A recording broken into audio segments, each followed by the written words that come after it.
Welcome back to the deep dive. If you're listening to this, I'm going to go out on a limb and say you've probably had a moment recently. Maybe it was in a meeting, maybe just scrolling social media, where you just looked around and thought, am I the only one seeing this? You know that feeling, where logic has just, I don't know, packed its bags and left, and it's been replaced by something that feels, well, it feels soft, but it's also incredibly aggressive. It's the feeling of being gaslit on a civilizational scale. Exactly. And today we are going to validate that feeling. We're doing a full system autopsy on what's happening to the West, and we're doing it through the lens of a source that is, frankly, radioactive. We are talking about Conrad Riker's new ebook. Now get ready for this title because it is a mouthful, but it just sets the stage perfectly. Emotional Labor Fatigue, Marxism by Emotionality and Feminized Oppression, Victim Resentment, Olympic Games. It does sound like a joke title, yeah. But having read it, I can tell you every single one of those words is a specific diagnosis. It's ultra long, it's incisive, and it's an absolutely fascinating dissection of modern society. Before we even crack this open, I need to be really clear. If you want the red pill, and I mean the actual bitter wake-up call red pill, you need to hit that like and subscribe button right now. We're covering things today that most algorithms will just bury. And honestly, what we're about to discuss is just the tip of the iceberg. You really need to go to Amazon Kindle or Google Play Books immediately and just buy this ebook. It's dense, it's heavy, and if you're a man trying to navigate this world without losing your mind, it's essential reading. I'd agree with that. This is not a light beach read. This is more like a manual for men who feel like the entire system is rigged against competence. Riker's whole argument is that our institutions haven't just changed. They've been captured by a very specific psychological profile. He calls it maternal totalitarianism. Maternal totalitarianism. That's a heavy phrase. Yeah. Usually when we talk about this stuff, people point to economics. They talk about traditional Marxism, seizing the means of production. But Riker says we've moved past that. We're not in the Soviet Union anymore. No, we're somewhere much stranger. Riker argues we've shifted from economic Marxism to what he calls Marxism by emotionality. So traditional Marxism was all about class struggle, the worker versus the factory owner. It was material. But he says the left has been hijacked. It's no longer about who owns the factory. It's about who controls the emotional climate of the factory. So instead of seizing the capital, they've seized the feelings. Precisely. It's the empathy economy. But empathy here isn't what you think it is. It's a weapon. Riker cites a McKinsey finding from 2021 that, honestly, it made me do a double take. They found that 78% of HR departments now use emotional expressiveness as a core job requirement. 78%. That seems impossibly high. Are we talking about basic soft skills here? Because, obviously you can't be a jerk at work. How is Riker defining emotional expressiveness? Well, that's the trick. It's not about being a decent teammate. It's about performing a very specific kind of vulnerability. Riker points out this double standard. If a female CEO cries during a shareholder meeting, what happens? The media calls her vulnerable, brave, authentic.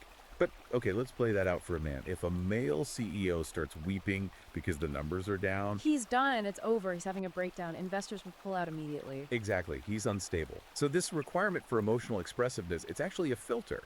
It filters for feminine communication styles, and it filters out masculine stoicism. It reminds me of that example in the book, the Feminist Initiative Party in Sweden. They actually mandated feeling check-ins at public meetings. Can you imagine that? You're trying to run a government, you have budgets to balance, but first, let's go around the table and talk about our feelings. It creates a paralysis of competence. But it's not just annoying, it can be legally dangerous. Riker details a case in Portland that really drives this home. This is a real legal precedent. A woman sued her boss because he asked her to work past 5:00 p.m. Okay, wait. People get asked to work late all the time? I mean, did he scream at her? Was he abusive? No, that's the kicker. He sent an email at 5:05 p.m. asking for a status update. She claimed the request itself hurt her feelings. In court, her legal team didn't argue that he broke a contract. They argued that and this is the phrase they used, the intrusion of demand into her personal time caused catastrophic emotional dysregulation. And the court fought that. She won $87,000 in emotional damages. That is terrifying. 87 grand because an email stressed you out. It sets a precedent that stress is now a tort. If you cause a protected class to feel pressure, you are legally liable. This is what Riker means when he says the state is transformed. He calls the modern state a lactating goddess. That is a very vivid image. It's grotesque, right? But it fits his theory. The traditional state was like a strict father. It enforced rules, borders, laws. Riker says we've moved to the lactating goddess. His primary function isn't order, it's nourishment and soothing. And in this dynamic, citizens become infants who need constant protection. But if you're a competent, stoic man, you're not the baby, you're the predator threatening the nest. Or you're the resource being drained to keep the whole thing going. But how do they enforce this day to day? Because most guys aren't getting sued for 87 grand, but they feel this pressure. Riker talks about how language has been colonized. Right, and you hear these words constantly: safe, privilege, violence. Riker's point is that these words have been totally redefined to bypass logic. Take the word safe. I don't feel safe. Yeah, I hear that in corporate settings all the time now. But safe used to mean free from physical danger. In Riker's analysis, safe now just means emotionally comfortable for women. If a man uses logic or is direct, he gets labeled emotionally detached. And that detachment is then framed as a threat to safety. It's a trap, isn't it? If you engage with logic, you're being aggressive. If you disengage and stay quiet, you're cold and making people unsafe. Exactly. And that leads to the mechanism of enforcement. Riker introduces an acronym that honestly every listener needs to just burn into their brain. GSR. Gossip, shame, rally. This is the tool. This is how male competence is destroyed. Riker draws this fascinating anthropological connection to the Kungsan people in Botswana. He says that historically, older women would form these gossip networks to sabotage younger rivals or men who got too arrogant. It was a survival strategy, and he argues that this biological instinct has basically been copy-pasted into the modern HR department. But why does it work so well on men? You'd think guys would just ignore it. That's the brilliant part of his analysis. He says GSR hacks the male biological drive to protect. Men are hardwired to protect the tribe, especially women, from distress. So when a woman says, "I don't feel safe around him," a man's first instinct isn't to debate her logic. His instinct is to remove the threat. So HR is weaponizing a man's own protective instinct against him. You're not being fired because you're bad at your job. You're being fired because your existence is causing distress. Precisely. Just look at the Deloitte case study in the book. This consultant was a top performer, bringing in revenue. But he gets pulled off a project, not for making mistakes, but because a female colleague didn't feel safe. And the reason she gave: he didn't smile enough on a Zoom call. He didn't smile enough. That's the gossip. Then comes the shame. He's labeled as toxic or hard to work with. Then the rally HR and the team circle the wagons to eject him. And the men in charge, they don't defend him because they don't want to be seen as allowing unsafe conditions. Riker describes HR not as a neutral party, but as the hive mind's immune system. Its job is to detect masculine antigens, competence, logic, and just flush them out. It's chilling. It really is, because it explains why so many guys feel like they're walking on eggshells. It's not paranoia, it's an immune response from the organization itself. But Riker goes even deeper. He thinks this is biological, and this is where the book gets really radioactive. Yeah, this is his red tent theory. Riker argues, and this is a quote, that leftism is a symptom of mass developmental arrest in the female psyche. Well, that is a massive claim. He connects it to biology. I mean, historically, maternal instincts are incredibly powerful. They're designed to protect children at all costs. But Riker argues that when you have a generation of women who delay childbirth or don't have kids at all because of careerism, that maternal instinct doesn't just, vanish. It metastasizes. It turns into political rage. It finds a new baby to protect usually some perceived victim group, a new predator to attack, usually competent men. And he actually brings data to this. He cites the Copenhagen Institute for Hormonal Political Behavior. I remember this part. It sounded like satire, but he treats it as dead serious. They analyzed a Danish member of parliament. She's in the middle of a session screaming, "Capitalism is rape!"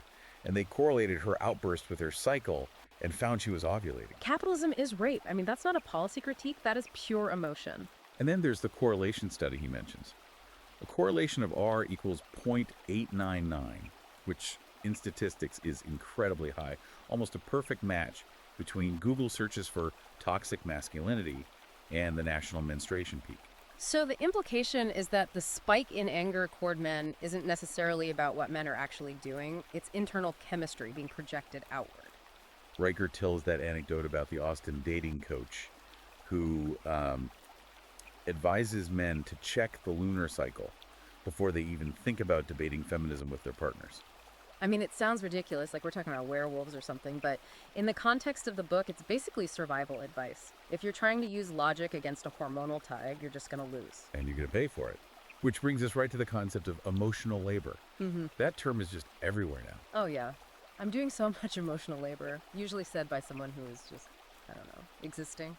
Originally, the term meant suppressing your feelings to do a job, like a flight attendant having to smile at a rude passenger. But Riker points out the irony. Who does the most emotional suppression in society?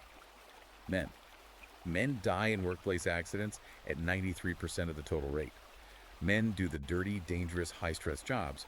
That requires immense emotional suppression. But that doesn't count as emotional labor in the modern sense. No, now emotional labor just means listening to me complain. Riker calls it the emotional labor tax. He estimates men lose between 50 and 30% of their productive time just managing female dysregulation in the workplace. It's the time you spend soothing a coworker or phrasing an email so it doesn't sound too direct. He uses that John Wick meme reference. Men are fired for emotional negligence, like that Deloitte guy.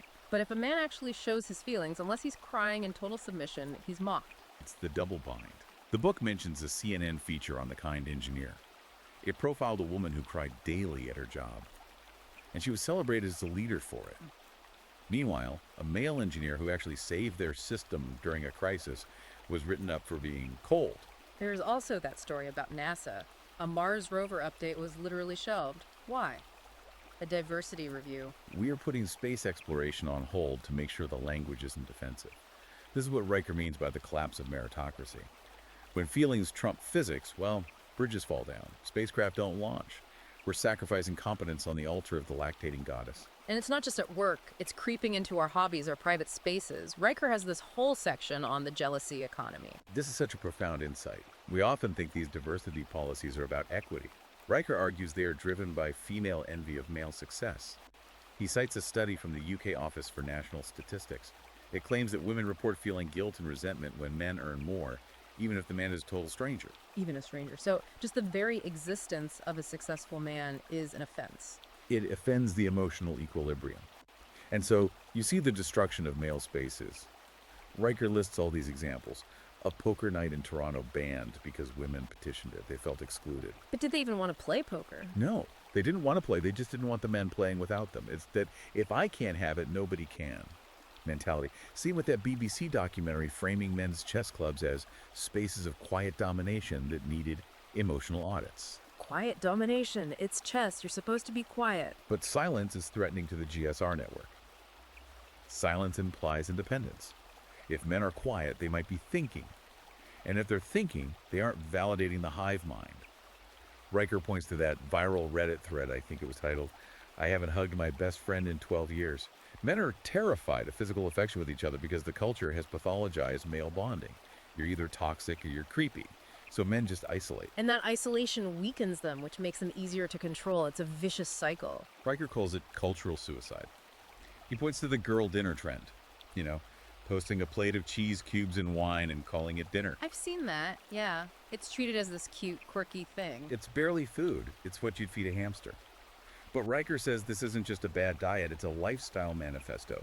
It's a plate that says, I am small, I am helpless, please handle the logistics of my survival while I eat this cheddar. It's a celebration of being unable to feed yourself properly. But who pays for this prolonged adolescence? The dependency matrix. Exactly. The system relies on male tax dollars, what he calls the financial burden of feminism, to fund a society where women can act like children and men are forced to be the silent paying predators. Okay, so the diagnosis is terminal. The patient Western civilization is on life support, and HR is pulling the plug. But Riker does offer a solution. He calls it praxa, action. The first step is to stop playing the game. Riker is very, very clear on this. The dependency matrix only works if men keep paying. He gives some really specific advice. Document everything. That's how you break the GSR chain. If you are in a corporate environment, paper trails are your only defense against the gossip network. When that "I don't feel safe" accusation comes, you need timestamps, emails, logs. Logic only works in court if you actually have the evidence. No doubt. Go feral, that's his phrase. Meeting garages, lift weights, avoid emotional check-ins at all costs. Reclaim male spaces, even if they're just virtual or in your backyard.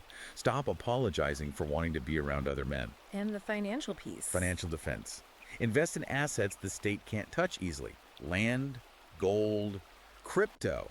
If the state is a lactating goddess fueled by your taxes, starve the beast. Do not feed the system that hates you. It's called to sovereignty, really. It is.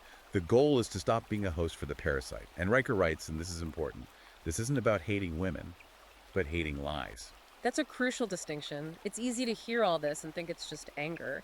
But Riker frames it as a quest for truth. He talks about the motherless maternal instinct turning into this neurotic, overgrown, authoritarian mother archetype. It's the mother who won't let her children grow up. And she's willing to burn the whole house down to keep them dependent on her.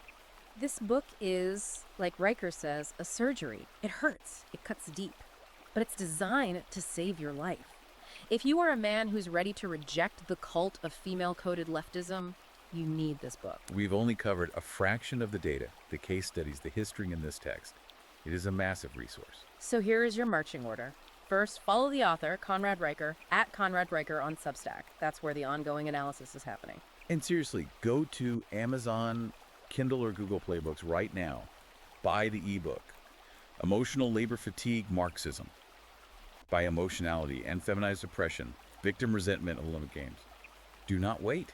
This is the manual you've been looking for. And finally, if you want more unvarnished truths, if you want us to keep bringing you these deep dives that no one else is willing to touch, like and subscribe to the show right now. We need your support to keep the lights on and the truth loud. Stay sharp and stay sovereign. We'll see you on the next deep dive.